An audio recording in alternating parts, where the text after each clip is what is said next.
चंद अधिकारों के लिए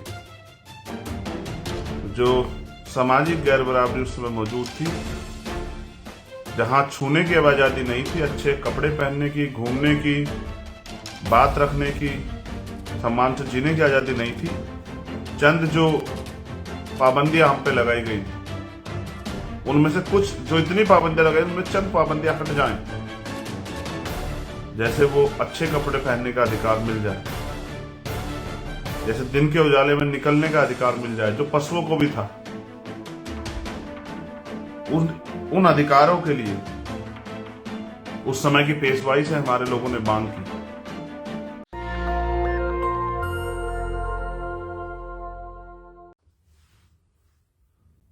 जय भीम। आज गणतंत्र दिवस है। आज हम लोग देश का 74वां गणतंत्र दिवस मना रहे हैं। इस महान दिन और इस महान अवसर पे सर्वप्रथम मैं सभी देशवासियों को और पूरी दुनिया में रहने वाले भारत के प्रत्येक नागरिक को गणतंत्र दिवस की हार्दिक बधाई देता हूं। मुझे आज का दिन मैंने लाइव के लिए क्यों चुना, वो एक विशेष, मुझे लगा कि गणतंत्र दिवस पे हमें बात करनी चाहिए, क्योंकि मेरा मानना है कि कोशिश की जाती है कि गणतंत्र दिवस पे गणतंत्र पे बात ना हो। ये जबकि जरूरी है कि गणतंत्र दिवस पे सिर्फ गणतंत्र पे बात हो, लोग गणतंत्र को समझें, लोग लोकशाही को समझें, रिपब्लिक को समझें। लेकिन मुझे ऐसा लगता है कि ये एक सोचा समझा षड्यंत्र है कि गणतंत्र दिवस पे जो चर्चा होनी चाहिए वो चर्चा जानबूझ के नहीं की जा रही। इसलिए मेरी ये जिम्मेदारी बनती है इस मूवमेंट का, बाबा साहब अम्बेडकर, काशीराम, फूले साहू की मूवमेंट का एक सिपाही होने के नाते, एक वर्कर होने के नाते, कि मैं अपनी जिम्मेदारी को अदा करूं। भारत में रहने वाले तमाम लोगों ने प्रत्यक्ष अप्रत्यक्ष रूप से आज गणतंत्र को सेलिब्रेट किया। उन्होंने चाहे तिरंगे को सलाम किया हो, या राष्ट्र निर्माताओं को सलाम किया हो, या कोई भी ऐसा कार्य, वो कहीं किसी प्रोग्राम में शामिल हुए हों, या उन्होंने दिल ही दिल समय की कमी के कारण जो है रिपब्लिक डे को जो मनाने का काम किया होगा, ऐसा मेरा मानना है। लेकिन सम्मानित साथियों, क्योंकि आज सोशल मीडिया का टाइम है, मुझे रैली करने के लिए बहुत साधन जुटा के आपके बीच आने की जरूरत नहीं। यहीं हम लोग आपसे बात कर सकते हैं, इसी प्लेटफॉर्म पे। मैं जो आपसे अपील करना चाहता हूं, मैं जो समझाना चाहता हूं, जो आज मुल्क के हालात हैं, उस पे जो चर्चा होनी चाहिए, उस पे जो वार्ता आपसे होनी चाहिए, उस पे जो डायरेक्शन आपको मिलने चाहिए, वो देने के लिए मैं आज आपके बीच हूं। पहली बात, ये जनवरी माह हमारे लिए बड़ा पावन माह है, साल की शुरुआत का माह है। और साल की शुरुआत कैसे होती है, देशवासियों के साथ बहुजन समाज के साथियों को भी जानना चाहिए। देश की शुरुआत होती है 1 जनवरी से। 1 जनवरी, इसी 1 जनवरी पे मैं गणतंत्र से पहले आपको कुछ याद दिलाता हूं। एक नेतृत्वकर्ता होते मेरी जिम्मेदारी है कि आप सब तक ये बात पहुंचे। 1 जनवरी 1818 भीमा कोरेगांव। क्यों हुआ भीमा कोरेगांव और भीमा कोरेगांव के पीछे की सच्चाई क्या है, इस पे भी आपको आज ही के दिन मेरा मानना है कि ये पावन माह है तो आपको बताना चाहिए। साथियों, चंद अधिकारों के लिए जो सामाजिक गैर बराबरी उस समय मौजूद थी, जहां छूने की आजादी नहीं थी, अच्छे कपड़े पहनने की, घूमने की, बात रखने की, सम्मान से जीने की आजादी नहीं थी, चंद जो पाबंदियां हम पे लगाई गई थी, उनमें से कुछ जो इतनी पाबंदियां लगाई उनमें चंद पाबंदियां हट जाएं। जैसे वो अच्छे कपड़े पहनने का अधिकार मिल जाए, जैसे दिन के उजाले में निकलने का अधिकार मिल जाए, जो पशुओं को भी था। उन अधिकारों के लिए उस समय की पेशवाई से हमारे लोगों ने मांग की कि हम आपके खेमे की तरफ से लड़ना चाहते हैं, लेकिन उस समय के संविधान के अनुसार शस्त्र रखने का और चलाने का अधिकार जो है वो सिर्फ वर्ण व्यवस्था में आधारित क्षत्रिय समाज को था। इसके कारण हमारे लोगों को इतना बलशाली होने के बाद भी उनका मजाक उड़ाया गया, तो उन्होंने उस समय के तत्कालीन जो शासक थे उनसे बात की कि अगर आप हमें मौका दोगे और हमें अधिकार दोगे तो हम आपके साथ आपकी इस लड़ाई को हम लोग लड़ेंगे। और उनसे ये समझौता हुआ कि ये जो पाबंदियां ये आप अगर हटा दोगे तो हम लड़ेंगे। इसलिए मैं भीमा कोरेगांव की बात कर रहा हूं। अब मैं आता हूं 26 जनवरी पे। जिन अधिकारों के लिए युद्ध हुआ, जाने गई, 28,000 पेशवाओं को मरकर कीमत चुकानी पड़ी, जबकि अधिकार नहीं देना मुनासिब समझा गया, उन सारे अधिकारों को बाबा साहब अम्बेडकर ने 26 जनवरी 1950 को जो संविधान लागू हुआ उसमें हमें दिया। एक शंका भी जाहिर की डॉक्टर अम्बेडकर ने संविधान के साथ, जो संविधान में अधिकार दिए गए उनको लेके, कि संविधान से अगर संविधान पूर्ण रूप से लागू होता है तो देश में खुशहाली आ जाएगी।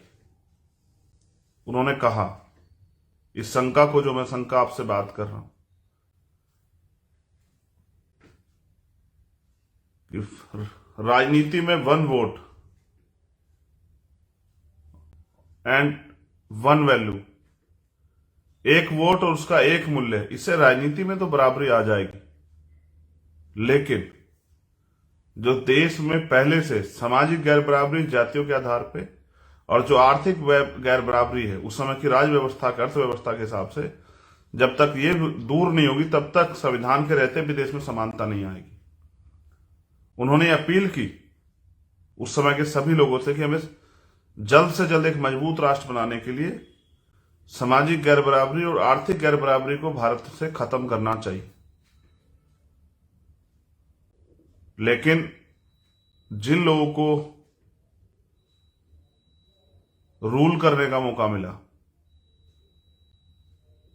देश को चलाने का मौका मिला सरकारों के रूप में, उन लोगों ने इस बात को किसी प्रायोरिटी पे नहीं रखा। देश की जो सबसे बड़ी समस्या है, जो जाति के आधार पर लोगों को बांटा गया है, कभी किसी पार्टी ने अपने मैनिफेस्टो में बात नहीं रखी कि देश से जातियां खत्म होनी चाहिए।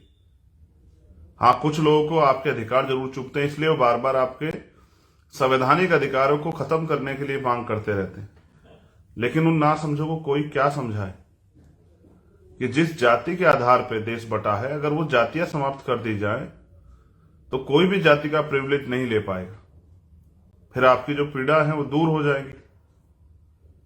तो मैं जो शंका जाहिर कर रहा था कि सामाजिक और आर्थिक गैर बराबरी, और उस बात को माननीय काशीराम साहब ने समझा। अगर आप पढ़ोगे, जानकारी हासिल करोगे, तो उनका एक सूत्रीय कार्यक्रम था कि हमें देश में व्यापक सामाजिक गैर बराबरी और आर्थिक गैर बराबरी को खत्म करना है। वो अपने आंदोलन को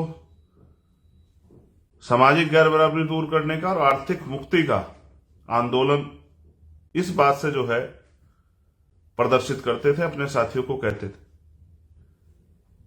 कुछ सपने भी बाबा साहब अम्बेडकर ने देखे थे गणतंत्र को लेके। गणतंत्र आया किस लिए? देश में बहुत सारे लोगों को अधिकार थे, लेकिन इस देश के वंचित तबके को अधिकार नहीं थे। शूद्रों को, महिलाओं को,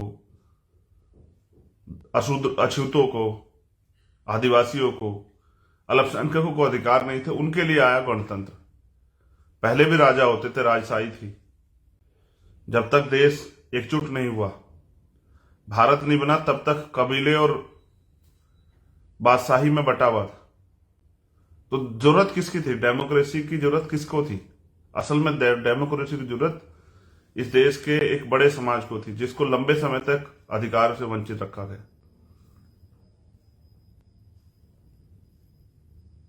उनको यह एहसास था कि जिन लोगों ने कई हजार साल तक हमारे साथ अन्याय किया और हमें अन्याय सहते देख कभी उनका दिल नहीं पसीजा, वो हमारे लोगों को इतनी आसानी से अधिकार नहीं देंगे।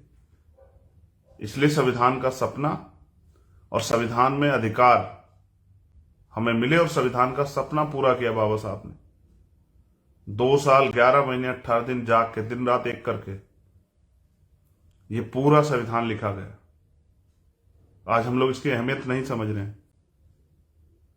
हम ये सोचते हैं कि हमें अधिकार बहुत आसानी से मिल गए, जबकि ये सच नहीं है। इन अधिकारों के लिए कीमत चुकानी पड़ी। जैसा मैंने कहा कि 1 जनवरी 1818 में कुछ अधिकारों के लिए इतनी बड़ी कीमत चुकानी पड़ी, लेकिन इस बार कीमत आपने नहीं चुकाई, मैंने नहीं चुकाई। इस बार कीमत चुकाई बाबा साहब अम्बेडकर ने, अपने 4-4 बच्चे कुर्बान करके, अपनी सुख सुविधाएं, अपना घर परिवार कुर्बान करके, अपना जीवन कुर्बान करके। इसलिए हम बाबा साहब अम्बेडकर को अपने पिता, अपने बाबा से भी पहले याद करते हैं। इसलिए अब हम लोग उनको अपना सब कुछ मानते हैं। जिन लोगों ने उनको समझा, उन्हीं लोगों को उनकी कद्र। लेकिन साथियों, कद्र करने से काम नहीं चलेगा, उनके दिखाए रास्ते पे भी चलने की जरूरत है। उन्होंने हमें वोट का अधिकार दिया।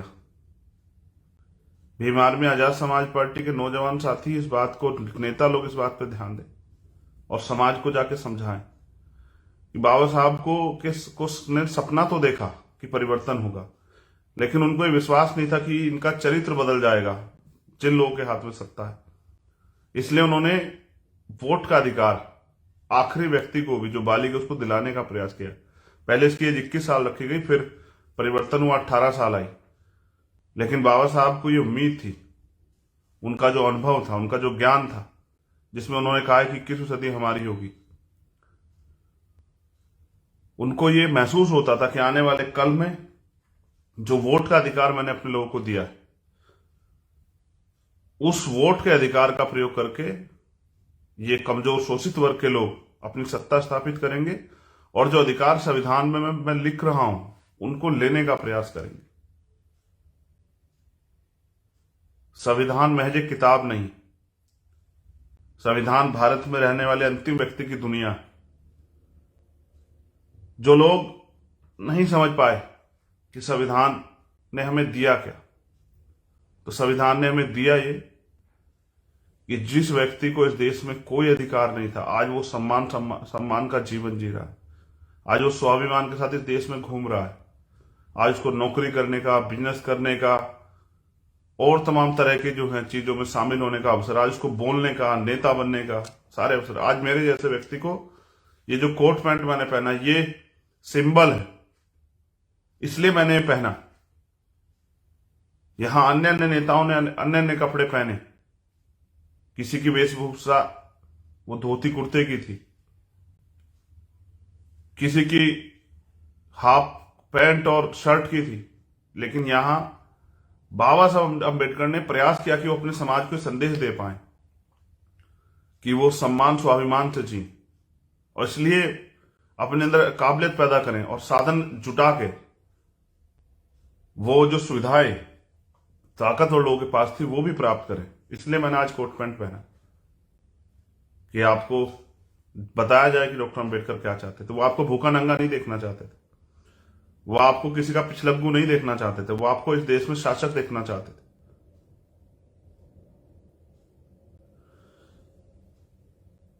वो जीवन जो इंसानों को इस देश में प्राप्त हो, वो जीवन जो है बाबा साहब अम्बेडकर देखना चाहते थे आपके लिए।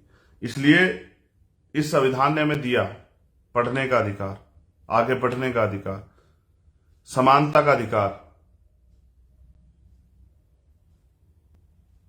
जो नहीं दिया गया था। कितनी भी कीमत चुकाने के बाद, कितना भी अपमान सहने के बाद, रोने के बाद, चिल्लाने के बाद, वो समानता का अधिकार, वोट की ताकत को, वोट से अपने लोगों की वोट को तैयार करके हुक्मरान बनने का अधिकार, इस देश में राजसत्ता में शामिल होकर अपने लोगों के लिए कानून बनाने का अधिकार, और आपके साथ अगर अन्याय हो तो आपको संरक्षण देने का अधिकार, आपकी तरफ आपको अगर वो आपका उत्पीड़न किया जाए, आपकी रक्षा सुरक्षा करने का अधिकार, ये दिया संविधान ने। कितना जान पाए हम लोग संविधान को? हम इतना जान पाए गणतंत्र और संविधान दोनों। मैं जो बात कह रहा हूं, आप इसको याद रखना, आपके दिल में आपको समझ आए कि हम इतना जान पाए गणतंत्र को कि जितने वोट से देश में सरकार बनती है, उससे ज्यादा लोग वोट ही नहीं देते भारत में। हम इतनी वोट की वैल्यू को समझते हैं। आप चेक करा के देखो आज तक का आंकड़ा, जितने % लोग वोट देके जो हैं इसमें 21वीं सदी के भारत में सरकार बनाते हैं, 37% 38% वोट देते हैं। आप चेक करो, लगभग उतने ही लोग इस देश में वोट नहीं देते, क्योंकि पोलिंग परसेंटेज 60%, 62%, 64%, 65% रहता है। जब 70-72% वोटिंग परसेंटेज होता है तो खलबली मच जाती, इतना वोट कैसे पड़ गया। यानी कि इस देश की जितने लोग सरकार बनाते हैं, उससे ज्यादा लोग तो सरकार बनाने में शामिल ही नहीं होना चाहते। इतनी जानकारी हमें देश में गणतंत्र की। गणतंत्र यानी कि जनता द्वारा जनता का शासन। लेकिन कहां शासन? आज भी मुट्ठी भर लोगों ने मनी माफिया मीडिया के जरिए इस देश के शोषित वर्ग के लोगों को यह एहसास कराया कि राजनीति बुरी चीज होती, इसमें नहीं आना है। जबकि डॉक्टर बाबा साहब अम्बेडकर कहते हैं पॉलिटिक्स द मास्टर की, कि राजनीतिक सत्ता वो चाबी है जो आपकी सारी परेशानियों का हल कर देगी। और वो ये भी कहते हैं कि राजनीति में हिस्सेदारी ना करने का सबसे बड़ा नुकसान ये है कि अयोग्य लोग आपके ऊपर शासन करते हैं। जो समस्या साथी हो आपको है, जिनको आप फील करते हैं, अगर आपको लगता है उसको कोई और दूर करेगा, तो ये सिर्फ एक गलतफहमी है, इसको दूर कीजिए। समस्या आपकी है तो खड़ा भी आपको होना पड़ेगा। तो भारत के लोकतंत्र ने हमें एक आखिरी व्यक्ति को भी, जिसके सर पे छत नहीं है, जिसकी जेब में पैसे नहीं है, जिसपे बड़ी गाड़ी नहीं है, बड़ा बंगला नहीं है, बड़ा फार्म हाउस नहीं है, जिसके पास हेलीकॉप्टर नहीं है, उसको भी अवसर दिया कि वो अपने लोगों को काम करके समझा के तैयार करे, क्योंकि वोट डालने में पैसे नहीं लगते साथी, कि वो वोट को का जो उद्देश्य था वोट का अधिकार देने का, उसको समझें। और वो जो जिन सरकारों के आगे वो हाथ फैला के उम्मीद करता है कि सरकार उनको कुछ देगी, उस अधिकारों को प्राप्त करे, अपने आप वो मालिक बने। अगर कोई कुछ देगा तो वो देगा जो उसके पास बचा होगा। अगर आप अपने आप मालिक बनोगे तो वो प्राप्त करोगे जो आप चाहते हो।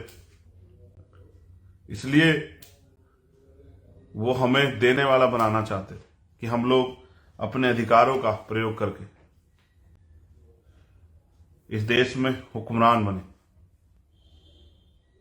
अपने पैरों पर खड़े हो, इस देश में इस तरह की एक जो है सत्ता स्थापित करे जो अंतिम व्यक्ति को भी अधिकार दे, भारतीय संविधान को पूर्ण रूप से लागू कराए। उनको उम्मीद थी कि एक दिन हमारे लोग जागेंगे, पढ़ लिख कर जो अवसर मिले हैं उनको समझेंगे, वोट की वैल्यू को समझेंगे। लेकिन आज भी कुछ लोग चंद पैसों पे अपनी वोट को बेच देते हैं या दुश्मन को ही वोट दे देते हैं। जिस वोट से शक्ति का निर्माण करना है, उससे अपने लिए, अपने समाज को और खुद को नुकसान देने के लिए हथियार का इंतजाम कराते हैं दुश्मन का। और उसका नुकसान सिर्फ आप चंद लोग नहीं उठाते, उसका नुकसान उठाता है पूरा समाज, पूरा प्रदेश, पूरा देश। उन्होंने कहा जितनी संविधान लागू हुआ उसके साथ साथ उन्होंने आशंका जाहिर करते हुए कहा, और एक उम्मीद, एक विश्वास था उनके अंदर। वो जितना खुद पे विश्वास करते थे, इतना हम पे भी करते थे कि मेरी आने वाली पीढ़ियां मुझे निराश नहीं करेंगी। उन्होंने कहा कि मुझे मेरे जाने के बाद मरा हुआ मत समझना, जब तक भारत का संविधान जिंदा है मैं जिंदा हूं। आज उनके संविधान पे खतरा है। आज कुछ लोग षड्यंत्र करके, एजेंडा बना के, पूरी रणनीति तैयार करके उनके संविधान को खत्म करना चाहते हैं। और उसी खत्म करने की प्रयास में उन्होंने देश के जो इंस्टीट्यूशन हैं, जिन पे आपको अवसर मिला था नौकरी में शामिल होकर आर्थिक रूप से ताकतवर होने का और अपने आने वाली पीढ़ियों की जिंदगी बदलने का, उन सारे सरकारी डिपार्टमेंट को एक एक करके बेच रहे हैं, अपने चंद पूंजीपति मित्रों के हाथ में दे रहे। स्वामी विवेकानंद ने भी कहा कि 21वीं सदी में पूंजीवाद और ब्राह्मणवाद का इतना बड़ा जो है एक समझौता होगा कि भारत की जनता पिस जाएगी। उन्होंने ये कहा कि 21वीं सदी शोषितों की होगी। बाबा साहब अम्बेडकर ने भी कहा 21वीं सदी हमारी होगी। कई और अन्य महापुरुषों ने कहा 21वीं सदी में परिवर्तन होगा, लेकिन परिवर्तन करेगा कौन? मैं आपसे भी पूछ रहा हूं, कौन करेगा परिवर्तन? जब सब लूट जाएगा तब हम लोग काम करेंगे क्या? मैं आपसे अपील करता रहता हूं, कहता रहा हूं, गांव की तरफ जाओ, गांव में जाकर लोगों को जगाओ, तैयार करो, समझाओ। लोगों ने झूठ फैलाया, लोगों को बरगला रहे हैं, गुमराह कर रहे हैं, लोगों को धोखे में रख रहे हैं। वो नहीं चाहते कि गरीब के बेटे आगे बढ़ जाएं और गरीबों की समस्याओं का हल हो। वो नहीं चाहते कि गरीब को उसका अधिकार मिले। आप महसूस करके देखो, हमारे नेता लोग भी, हमारे साथी लोग भी, हमारे भाई बहने, कि 72 साल के इस लोकतंत्र में हमारे हिस्से में क्या है? क्या हमें जमीन मिली? क्या हम सब लोगों को सम्मान से जीने के लिए रोजगार मिला? क्या इस देश में हमें स्वाभिमान सम्मान के साथ जीने का, समानता का जीवन मिला? क्या अब हमारे साथ अन्याय अत्याचार होना बंद हो गया जो हम चुप बैठे हैं? क्या देश में अब महिलाओं को बराबर की हिस्सेदारी मिल गई है, उनके साथ अन्याय नहीं होता? क्या मूछें रखने पे, घोड़ी पे बैठने पे, मटकी छूने पे अब हमारी हत्या होनी बंद हो गई है? क्या देश में जिसकी इतनी संख्या भारी उसकी इतनी हिस्सेदारी निर्धारित हो गई है? क्या देश से जातिवाद खत्म हो गया है? क्या देश में समतामूलक समाज बन गया है? क्या मिला है 72 साल में? जिन नेताओं के भरोसे आप रहे, उन्होंने आपको दिया क्या है? क्या आज भी आपके घर में सुबह उठ के सबसे पहले इस बात पर चर्चा नहीं होती कि आज राशन कहां से आएगा, आज इलाज के लिए पैसे कहां से आएंगे, आज स्कूल के लिए फीस कहां से आएंगी? दुश्मन अपना काम कर रहा है, लेकिन हम अपने लोग सुरक्षित रखने के लिए क्या कर रहे हैं? मुझे बड़ी खुशी होती है आप सारी एट्रोसिटी पे जाके लड़ते हो, लेकिन अगर उस समाज को आप तैयार नहीं करोगे कि वो अपनी वोट से अपनी ताकत बनाए, तो लोग तो मरते रहें, क्योंकि सत्ता में ताकत है, सत्ता में ताकत है। ये डॉक्टर अंबेडकर कह रहे हैं, पॉलिटिक्स द मास्टर की। उस सत्ता को कब हासिल कर पाएंगे हम लोग? मैं आपसे अपील करता हूं कि काम करो, संगठन बनाओ। इसलिए तो करता हूं, इसीलिए करता हूं अपील कि आप अहमियत को समझो। जब सब अधिकार खत्म हो जाएंगे तब क्या करेंगे हम लोग? जब इस देश के संविधान को जिस तरह से ताकतवर लोग सत्ता में बैठ के पूंजीपति और ब्राह्मणवादी मिलके कुचलने का काम करें, आरएसएस बीजेपी के लोग जिस तरह से संविधान में मिले अधिकारों को खत्म करने का प्रयास करें, षड्यंत्र हो रहे हैं, जैसा मध्य प्रदेश में हुआ। मैं आपके याद दिला रहा हूं, स्पेशली मध्य प्रदेश के साथियों के, कि 12 फरवरी को भोपाल में जो प्रोग्राम है वो ऐसा होना चाहिए कि 12 फरवरी के बाद आपके अधिकारों की तरफ आंख उठाने से पहले मध्य प्रदेश ही नहीं, पूरे देश में 1000 बार सोचा जाए। मैं अपने SC ST OBC माइनॉरिटी के भाइयों से अपील करता हूं कि आप आइए, जो साजिश दुश्मन कर रहा है उसको बेनकाब करेंगे और अपनी एकता से ये संदेश देंगे कि अब हम गुलामी बर्दाश्त नहीं करेंगे। मैं भी ये चाहता हूं, मेरा भी एक सपना है, अपने महापुरुषों के सपने को आगे बढ़ाते हुए, कि आप सब लोगों को स्वाभिमान, सम्मान और अधिकारों का जीवन मिले। जो अन्याय आपके साथ होता है वो बंद हो जाए और इस देश में गैर बराबरी पर आधारित जो व्यवस्था खत्म हो जाए, एक समतामूलक समाज बने। और बिना शक्ति के ये परिवर्तन नहीं हो सकता। शक्ति, मैंने आपको बताया कि शक्ति सत्ता में। इस उद्देश्य को गणतंत्र के समझिए कि ये गणतंत्र क्या संदेश दे रहा है। 74 साल से जो 74वां गणतंत्र हम मना रहे हैं, सूनी पड़ी है बहुजनों के लिए दिल्ली की गद्दी।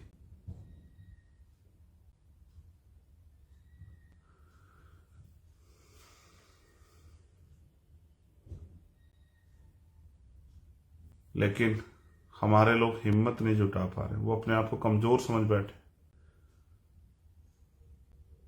हजारों माएं हर महीने खून के आंसू रोती है जो अन्याय उनके साथ होता है, इस उम्मीद के साथ कि उनकी जिंदगी बदलेगी।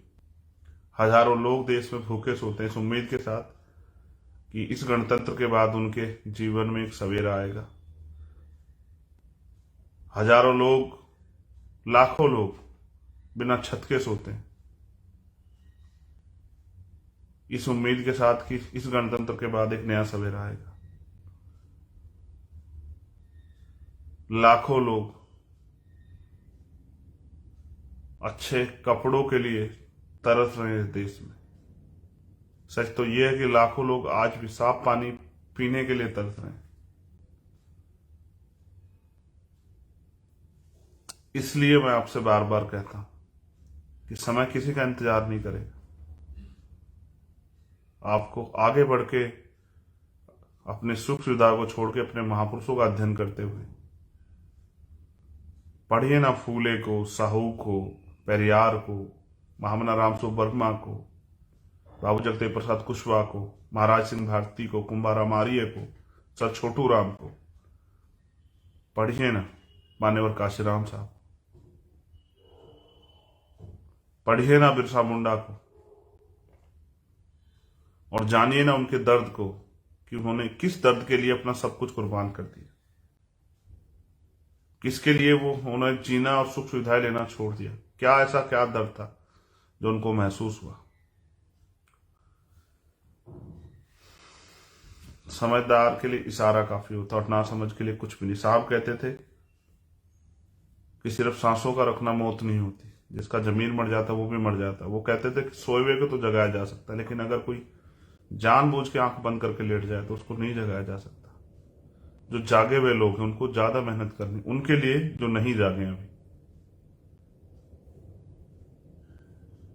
मैं इस सपने को रोज जीता हूं।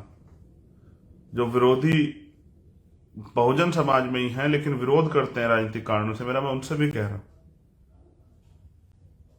कि इतने दिन के लोकतंत्र में अगर आज भी हमें समान अवसर और स्वाभिमान, सम्मान और समानता का जीवन नहीं मिला, इसका जिम्मेदार कौन है? मैं बस ये चाहता हूं जो हमारे महापुरुष चाहते थे कि स्वाभिमान, सम्मान व अधिकारों का जीवन जो है अंतिम व्यक्ति को मिले, और इसी के लिए हम लोग संघर्ष कर रहे हैं। आप जिन राजनीतिक कारण मेरा विरोध करते हैं, एक दिन मैं वादा करता हूं आपको एहसास होगा और फिर आप बहुत पछताएंगे। मैं एक तरफ इस पूरी ब्राह्मणवाद की सरकार से लड़ रहा हूं, पूरे संघ से लड़ रहा हूं, इनके इंस्टीट्यूशन से लड़ रहा हूं, इनकी कोर्ट से लड़ रहा हूं, इनकी कचहरियों से लड़ रहा हूं, इनकी मीडिया से लड़ रहा हूं,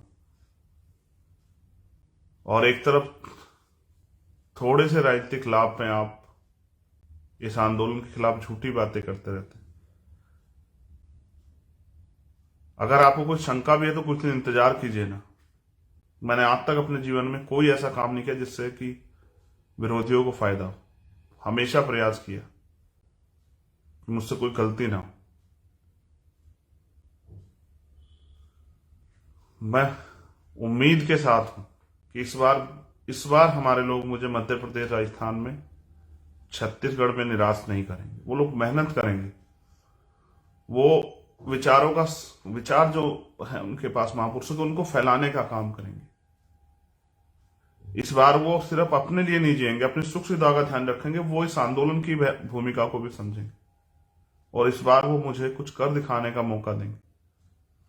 जो लोग बड़ी बड़ी बातें करते हैं कि हमने ये किया, उनको अवसर मिला है, इसलिए वो ये कह रहे हैं। अभी मुझे अवसर नहीं मिला। अब तक जो कुछ करके दिखाया वो संघर्ष के बलबूते करके दिखाया, आपकी ताकत के बलबूते करके दिखाया, आपकी एकता के बलबूते करके दिखाया। अब जो करना है, मैं मानता हूं कि हमसे पहले सीनियर नेताओं ने बहुत कुछ किया है, लेकिन वो पर्याप्त नहीं है। ये सतत प्रक्रिया है, इसको लगातार आगे बढ़ाना पड़ेगा। अगर आप सोचते हैं कि इस दिन का कर दिया, अब आगे की जरूरत नहीं, ऐसा नहीं है। रोज करना पड़ेगा और आने वाली पीढ़ियों को करना पड़ेगा, जब तक इस देश में बाबा साहब अम्बेडकर के जो सपना था समतामूलक समाज का, और जो सपना था सबके लिए स्वाभिमान सम्मान का जीवन, अधिकारों का जीवन, वो जब तक प्राप्त ना हो जाए तब तक ये जारी रहेगा। जरूरी नहीं सब कुछ हमारे आंदोलन के साथ हो जाए, लेकिन हमें विश्वास है कि हम आने वाले दिनों में बहुत मेहनत करके सब करके दिखाएंगे। और हम प्रयास करेंगे कि जो कर्ज हमारे ऊपर है महापुरुषों का, उसको हम लोग उतारें। उस कर्ज को हम लोग, वो कर्ज सोने नहीं देता है। वो कर्ज, मैं सच बता रहा हूं आपको, मेरे साथी जानते हैं जो मेरे साथ रहते हैं, कि पिछले 4 रात से मैं सो नहीं पाया। मेरी आंखें गवाह हैं इस बात की। आज उम्मीद है कि नींद आएगी। सिर्फ इसलिए जाग रहा हूं, सुख सुविधाओं के लिए नहीं जाग रहा हूं, एमपी एमएलए बनने के लिए नहीं जाग रहा हूं। ये तो मुझे कोई भी बना देता, मैं जिसके साथ खड़ा होता हूं बना देता। इतनी ताकत, हिम्मत, हैसियत दी है आपने मुझे। लेकिन जो दर्द मैं पूरे देश में देखता हूं, मैं उसके लिए जाग रहा हूं कि वो दर्द कम हो, वो अवसर मिले। ऐसा ना हो कि बाबा साहब अम्बेडकर की हत्या में कातिलों में हम भी शामिल हो जाए। जैसा उन्होंने कहा कि मुझे मेरे मरने के बाद मरा मत समझना, जब तक संविधान जिंदा हूं मैं जिंदा हूं। अगर ऐसा ना हो कि हमारे रहते सब लूट जाए, तो हम भी कातिलों के साथ खड़े होंगे, हम भी बाबा साहब के हत्यारों में शामिल हो जाएं। इसलिए लड़ रहे हैं, इसलिए आपसे अपील कर रहे हैं। आपसे भी अपील करता हूं कि कुछ करके दिखाओ इस आंदोलन के लिए, अपने महापुरुषों के विचार के लिए। इस आंदोलन, इस विचार को नहीं छोड़ सकता हूं माननीय प्रकाश राम और बाबा साहब अम्बेडकर के। इस बहुजन आंदोलन को नहीं छोड़ सकता हूं। इन बहुजनों को मनुवादियों के भरोसे नहीं छोड़ सकता हूं। पहले जैसे जीवन नहीं चाहते। 2 रास्ते हैं आज आपसे कह रहा हूं। एक, अपने आप को कमजोर समझ के गुलामी स्वीकार का, और अधिकारों के बिना जो जीवन चल रहा है, अन्याय के साथ जो जीवन चल रहा है, उसको जीते रहो। एक, कि उठ खड़े हो जाओ और काम करो और गुलामी की बेड़ियों को काट दो और स्वाभिमान, सम्मान और अधिकारों के जीवन के लिए लोगों को जगाने का काम करो, लोगों को समझाने का काम करो, तैयार करो लोगों को। कांटे से ज्यादा चुभता हूं आज मैं इन लोगों को, सिर्फ इसलिए कि ना इन पे खरीदा जाता हूं, ना ये मुझे तोड़ पा रहे हैं मुकदमे लगा के, और ना ही ये मुझे डरा पा रहे हैं। ये मुझे डराने के लिए मेरी गाड़ियों में हमला कराते हैं, ये मुझे डराने के लिए मेरे ऊपर झूठे मुकदमे लगाते हैं, और ये मेरे साथियों को जो है खरीदने का प्रयास करते हैं, मुझे कमजोर करने के लिए, इस आंदोलन को कमजोर करने के लिए। लेकिन मैं मर भी जाऊंगा तो भी आंदोलन कमजोर नहीं होता, क्योंकि आज इस आंदोलन को चलाने वाले ये हजारों रखवाले हैं जो आज मुझे सुन रहे हैं। आज हर घर में बाबा साहब अम्बेडकर, काशीराम साहब का विचार जो है एक नौजवान के रूप में फल फूल रहा है। आज एक चंद्रशेखर की जरूरत नहीं, उनके पास लाखों चंद्रशेखर तैयार हो रहे हैं। और आने वाले 5 साल बाद मैं बताऊंगा कि हम इस देश में हमने क्या तैयार किया। आज हम मोहरे नहीं रहे हैं लोगों की, आज हम अपने बल पे जीने के लिए तैयार हो रहे हैं, खड़े हो रहे हैं। मैं कल बिजनौर रहूंगा, कल मैं राजस्थान था, उससे 2 दिन पहले मैं महाराष्ट्र था, उससे 2 दिन पहले मैं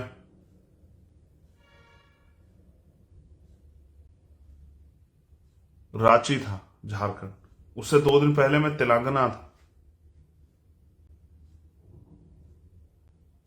2 तारीख को हम लोग छत्तीसगढ़ में अधिकारों के लिए आंदोलन कर रहे हैं, और 12 फरवरी को एक ऐतिहासिक आंदोलन भोपाल की धरती पे। ना पैसे दे सकता हूं, ना साधन दे सकता हूं, अपने दम पे आना। उस आंदोलन को मजबूत करने के लिए आना। वहां जो साथी हमारे नेता लोग मेहनत कर रहे हैं सामाजिक न्याय यात्रा की, उसके बल, उसकी शक्ति के प्रदर्शन को आना, और आना इतिहास लिखने को, ये बताने को कि हम इस देश में गुलाम नहीं, नए कीर्तिमान स्थापित करने, स्वाभिमान सम्मान के साथ जीना, हक अधिकार के साथ जीना है। क्योंकि बाबा साहब अम्बेडकर ने सिखाया ना कि 100 दिन बकरे की तरह जीने से अच्छा एक दिन शेर की तरह जी। उन्होंने ही कहा ना, अन्याय करने वाले से अन्याय सहने वाला ज्यादा दोषी होता है। और उन्होंने ये भी कहा कि जिस समाज का युवा जीते जी समाज के स्वाभिमान सम्मान हक अधिकारों की लड़ाई नहीं लड़ता, वो जीते जी भी मरे हुए के समान होता है। और जो जीते जी इस लड़ाई को लड़ता है, स्वाभिमान सम्मान की रक्षा करता है, अगर उसकी वो शहीद भी हो जाए तो वो मरकर भी अमर हो जाता है। अपने लिए तो जानवर भी जीते हैं, समाज के लिए, अपने महापुरुषों के आंदोलन के लिए जियो।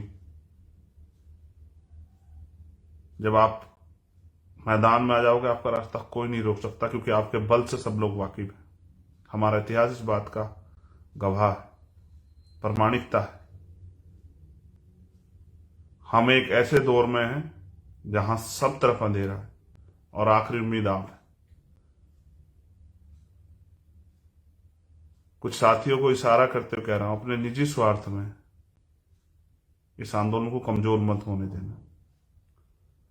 जैसे बाबा साहब अम्बेडकर ने कहा कि बड़ी मुश्किल से तमाम तरह के आरोप, तमाम तरह के अन्याय, तमाम तरह की मुसीबतें, तमाम तरह की चीजों का सामना करते हुए मैं इस आंदोलन को, तमाम तरह कुर्बानियां देते, अपने 4-4 बच्चों को कुर्बानियां देते, मैं इस आंदोलन को यहां तक लेके आ पाया। मेरी आपसे अपील है कि अगर आप इसको आगे नहीं बढ़ा सकते, इसको पीछे मत जाने देना, कभी दुश्मन के मोहरे मत बनना। हमने ये आंदोलन लहू से सींचा, हमारे महापुरुषों ने आंदोलन लहू सींचा, इसलिए हम लोग इसे लहू से सींच रहे, अपने महापुरुष सीख लेके। ये आंदोलन इन नसों में बहता है, ये आंदोलन सांसों के साथ चलता है, और ये सांसों के साथ ही जाएगा।